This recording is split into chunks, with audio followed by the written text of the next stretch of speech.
par plus de 5 millions de personnes avait ému la France. Colombe, une sexagénaire sans emploi, avait fait part de son ras-le-bol face aux nombreuses difficultés du quotidien.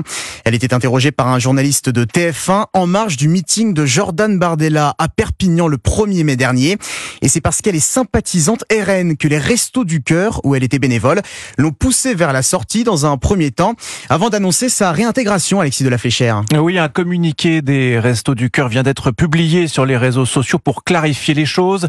Colombe sera réintégrée si et seulement si elle adhère à la charte de l'association sur la neutralité politique, charte qu'elle n'aurait pas respectée le 1er mai dernier en marge du meeting du Rassemblement national à Perpignan en déclarant être bénévole au sein de l'association, accusation que conteste toujours Jérémy Calfon, l'avocat de Colombe.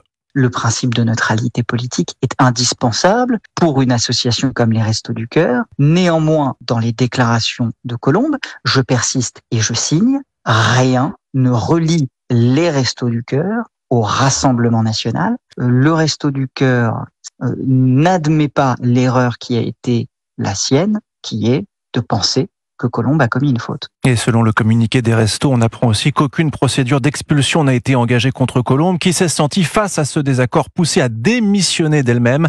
Et à l'heure où on se parle, on ne sait pas si Colombe acceptera de réintégrer dans ces conditions les Restos du Cœur. Alexis de la Fléchère.